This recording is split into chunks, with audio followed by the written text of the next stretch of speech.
இந்த இல்ல டைலாகோட கமல் டைலாக் இல்லாம நடிக்கிறாங்க இல்லையா, அந்த சீன் தான் நிறைய பேர் பாராட்டு. இந்த பாடி மூமெண்ட், ஃபேஸ் மூமெண்ட் எல்லாம் இருக்கு இல்லையா.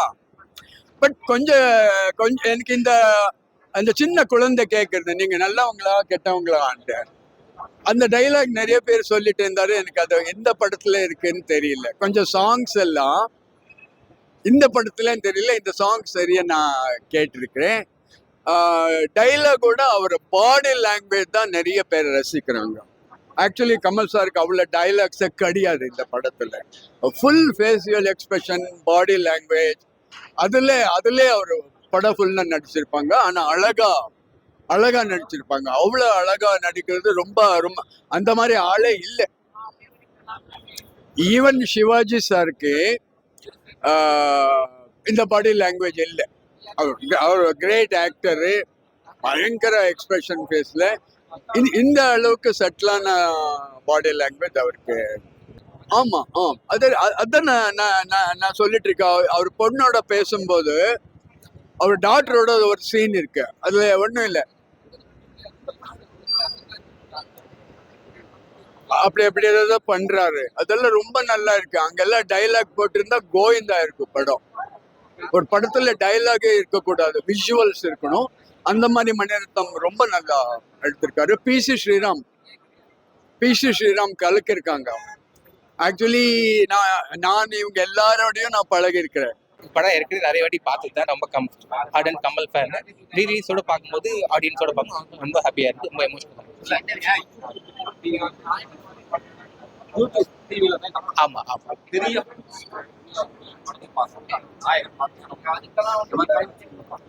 இது ஒரு கல்ட் கிளாசிக். ஓகே, இந்த படத்துல இருந்து தான் நிறைய டைரக்டர்ஸே இண்டஸ்ட்ரிக்கு வந்ததா நிறைய சொல்லியிருக்காங்க. லைக்ஸ் ஆஃப் செல்வராகவன், ஜிவிஎம், வெற்றிமாறன், எல்லாருமே சொல்லி பார்த்துருக்கோம். அதோட குவாலிட்டி என்ன நம்மளுக்கு தெரியும். ஸோ அதனால இந்த படம் வந்து இந்த ஜென்ரேஷன் நிறைய பார்த்தாங்கன்னா ஃபிலிம் மேக்கிங் அவங்களுக்கு எவ்வளோ இம்ப்ரூவ் பண்ணிக்கலான்றது தெரியும். இந்த மாதிரி ஒரு படம் வர்றது ரொம்ப ரேர், இது ரிப்பீட் பண்ண முடியாது. ஸோ இந்த மாதிரி ரீரிலீஸ் வரும்போது இந்த ஜென்ரேஷன் பார்க்கும்போது நம்ம எவ்வளோ குவாலிட்டியான சினிமா கொடுத்துருக்கோம், எவ்வளோ குவாலிட்டியான ஆர்டிஸ்ட் இருக்காங்கன்னு தெரியும். பர்ஃபார்மன்ஸ் அவர் 32 இயர்ஸ் இருக்கும் அப்போ கமல் சார் பண்ணும்போது. அவ்வளோ கெட்டப்ஸ் இருக்கும் அதில், வேரியேஷன். அண்ட் ஒரு தீம் மியூசிக்ல புதுசாக இருக்கும். பேக்ரவுண்ட் ஸ்கோர்ல ஃபிலிம் எப்படி மூவ் பண்ணலான்றதெல்லாம் இந்த படம் தான் ஒரு பெஞ்ச் மார்க் செட் பண்ண படம். இதுக்கு முன்னாடி வந்த படங்களும் இதுக்கப்புறம் வந்த படம் இந்த தாக்கம் அதிகமாக இருக்கும். ஸோ அதனால ஒரு லவ் தீம்னா அப்படி இருக்கும், ஒரு பேக்ரவுண்ட் ஸ்கோர்ல எப்படி நீங்க கதையை நகர்த்தலாம், பர்ஃபார்மன்ஸ்னா ரியலிஸ்டிக்கா எப்படி இருக்கணும். சும்மா கதறி அழறது இல்லை.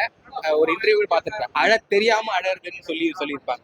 கமல் வந்து இத்தனை நாளா ரொம்ப ஸ்ட்ராங்கா இருந்தாலும் தன்னால பையன் இருந்துட்டான்றது கில்ட்ல அழுவார். அந்த மாதிரி பர்ஃபார்மன்ஸ்லாம் இது வரைக்கும் யாரும் தொட்டதே கிடையாது. இன்னொருத்தர் தொடுவார்னு அது கமலே தான் தொடும். அது ஒரு 5 இடத்துல வரும் படத்துல. 5 இடத்துல கண்ணு கலரும், கிளாப்ஸ் விசில் பறந்துச்சு. அதுதான் ராஜாவோட மேஜிக். அவர் மாதிரி அது மாதிரிலாம் யாரும் பண்ண முடியாது. பேக்ரவுண்ட் ஸ்கோர்னா அவர் மட்டும். 500 கிலோமீட்டர் தாண்டி வர்ற அவர் பிறந்த ஊர். படம் பார்த்தேன் சார், ரொம்ப அற்புதமா இருக்கு. இந்த படத்தை வந்துட்டு நான் 35 வருடங்களுக்கு முன்பு பார்த்தது. டிஜிட்டல் வெர்ஷன்ல எப்படி ஒரு மாற்றம் இருக்குன்னு பார்க்க வந்தேன். ரொம்ப அற்புதமா மிரட்டி இருக்காங்க. புது படம் மாதிரியே இருக்கு சார். கமல் வாழ்ந்துட்டாரு. கமல், இசைஞானி, கலைஞானி, மணிரத்னம் 3 பேரும் சேர்ந்து இன்றைய இளைஞர்களுக்கு மிகப்பெரிய ட்ரிபியூட். எத்தனை படங்கள் வந்தாலும் நாயகன் குறைந்தபட்சம் ஒரு 30-35 நாட்கள் ஹவுஸ்ஃபுல்லா போடும். கமல்ஹாசனுடைய 72வது பிறந்த நாளுக்கு, 71வது பிறந்த நாளுக்கு இந்த படம் வந்துட்டு மிகப்பெரிய ட்ரிபியூட், ஒரு காம்ப்ளிமெண்ட். சூப்பரா இருக்கு. வேலுநாயகராவே வாழ்ந்துட்டார். நான் அழுதுட்டேன் உண்மையிலே. படத்தை பார்த்து அழுதுட்டு தான் வெளியில வரும். படம் முடிந்து கூட நிறைய பேரால எந்திரிச்சு வெளியில வர முடியல. அப்படி ஒரு தாக்கத்தை ஏற்படுத்திய படம். எங்கேயுமே வந்துட்டு லேக் இல்லை, எங்கேயுமே வந்துட்டு இது ஏன் லாஜிக் மிஸ்டேக் கிடையாது, எங்கேயுமே வந்து இதை எதுக்காண்டி வச்சிருக்காங்க சீன் கிடையாது. பாட்டுல இருந்து சீன்ல இருந்து ஒவ்வொரு ஃப்ரேம் வைஸ் இந்த சினிமாவுக்குள்ள போகணும்னு நினைக்கிறவங்க, இல்லை சினிமா அசிஸ்டன்ட் டைரக்டரா மாறணும்னு நினைக்கிறவங்க, சினிமாட்டோகிராஃபி கத்துக்கிறவங்க தயவு செய்து இந்த படத்தை வந்து பாருங்க. தியேட்டர், நல்ல தியேட்டர்ல, இந்த மாதிரி தியேட்டர்ல வந்து பாருங்க. ரொம்ப அற்புதமா இருந்துச்சு சார். நான் 35 வருடங்களுக்கு முன்னாடி அதை படமா தான் பார்த்துருப்போம். நிறைய பேர் ஒரு கதாநாயகன், ஒரு தாதா இந்த மாதிரி வந்து நல்ல செய்யறாரு அப்படின்னு பார்த்துருப்போம். அதை தாண்டி டெக்னிக்கலா லிட்ரலா நிறைய கத்துக்கிட்டோம். அப்ப அது பார்த்தது படம். இப்பொழுது அது ஒரு பாடமா இருக்கு. நிறைய விஷயங்கள் கத்துக்கிட்டோம். சினிமாவை பத்தியும் சரி, கமல் இப்படியெல்லாம் வாழ்ந்திருக்கிறாரு. 20 வயசுல 75 வயது கெட்ட போட்டிருக்கிறாங்க. அது சாதாரண கடந்து போக முடியல. அந்த அந்த அந்த கெட்டப்லயே வாழ்ந்திருக்கிறாரு. அதை மீண்டும் ஒரு முறை பார்க்கும்போது ரொம்ப நல்லா இருக்கு. அது திரையரங்குல பார்க்கும்போது ஒளி அமைப்புகளோட பார்க்கும்போது ரொம்ப நல்லா இருக்கு. ரொம்ப டீசென்டான படம். உண்மையிலேயே ஹார்ட் டச்சிங்கா இருக்கு. அழுதுட்டு வெளியில வர்றோம். நல்லா இருக்கு சார் படை. இல்ல, இயக்குனர்களுக்கு தயவு செய்து அதுதான் சொல்றேன்ல, அதாவது நிறைய பேர் சொல்றாங்க கதை ரொம்ப முக்கியம், கதை தான் முக்கியம், ஒரு படத்திற்கு கதை முக்கியம், திரைக்கதை எல்லாம் ஓகே. ஆனால் அதை மீறி ஒரு கலைஞனுடைய அர்ப்பணிப்பு எந்த அளவுக்கு முக்கியங்கிறது கமலை பார்த்து கத்துக்கணும்னு நான் நினைக்கிறேன்.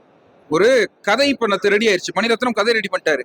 ஆனால் இன்றைய நீங்க சொன்னீங்கல்ல 20 வயதுக்காரர் இன்னைக்கு 70 வயதுக்காரரா வாழ்ந்திருக்கிறார் இல்லையா, அந்த அர்ப்பணிப்பு தான் அந்த திரைக்கதையினுடைய அந்த உயிர் நாடியை கொடுத்தது. கமல் போன்ற கலைஞர்களால் மட்டும்தான் இந்த முடியும். வரக்கூடிய இயக்குனர்கள் அந்த நடிகர்கள்ட்ட இப்படித்தான் இருக்கணும்னு சொல்லணுங்கிறேன் நான். வரக்கூடிய நடிகர்களும் அப்படித்தான். கமல் போன்ற கலைஞானிகள் இன்னும் நிறைய நாட்கள் வாழணும், 100 வயதை தாண்டி வாழ்ந்து எங்களுக்கு நிறைய கலைப்படைப்புகளை கொடுக்கணும். எங்களை போன்ற ரசிகர்கள் வந்துட்டு ஆர்வமா இருக்கும், நிறைய படைப்புகள் இன்னும் நாங்க காணணும். அதுக்கு கமல் சார்ட்ட இருந்து நிறைய நாங்க எதிர்பார்க்கிறோம். படம் வந்து ஒரு 30 டேஸ்க்கு அப்புறம் படம் வந்திருக்கு. படம் வந்து எக்ஸ்பிரஷன் எல்லாம் ஹைப்பா தான் இருக்கு. ஆடியன்ஸ் வந்து எல்லா ரேஞ்ச் ஆஃப் குரூப் ஆடியன்ஸும் வந்திருக்காங்க.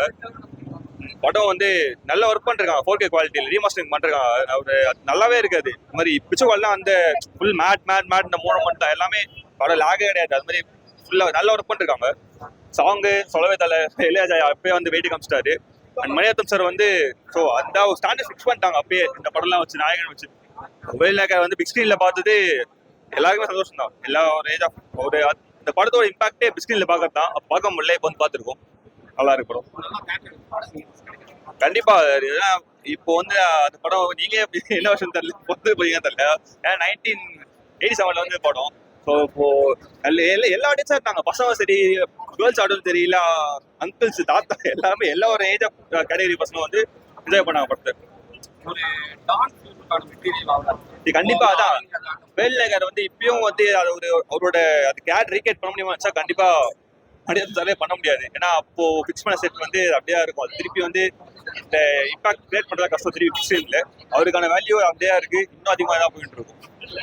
எனக்கு நிறைய சீன் இருக்கும். ஹாஸ்பிட்டல்ல வந்து அந்த டாக்டர் மிரட்டி ஒரு சீன் பண்ண வைப்பாரு. அந்த சீனை மட்டும் நான் ஒரு கோடி தடவை பார்த்துருப்பேன். நீங்க ஸ்க்ரீன்ல அதை பார்க்குறப்போ ரொம்ப ஹாப்பியா இருந்துச்சு. அதே மாதிரி அந்த பொண்ணுகிட்ட பேசுற சீன் சூப்பரா இருக்கும். நாசர்னு தெரிஞ்சதுக்கு அப்புறம் அந்த சீன் அவர் தான் அவங்க பொண்ணு இருக்காங்க, பேரண்ட்டை பேச முடியாம ஒரு சீன் ஒன்று எக்ஸ்ட்ராடனரி. அந்த சீன் டைலாகே இருக்காது, வெறும் ஒரு கண்ணுலையும் எக்ஸ்பிரஷன்ல மட்டும் கன்வே பண்ணியிருப்பாரு. அந்த சீன் எக்ஸ்ட்ராடனரி சீன். அந்த சீன் பார்க்கறதுக்காகவே நான் வந்தேன். அதான் மெயின். மாற்றம் எதுவும் பண்ணல, ரீமாஸ்டர் பண்ணிருக்காங்க, 4K பண்ணிருக்காங்க. மற்றபடி சீன்ஸ்லாம் கட் பண்ணல. விஷுவலாகவும் சவுண்ட் சிஸ்டம் எக்ஸ்ட்ராடனரியா சூப்பரா இருந்துச்சு.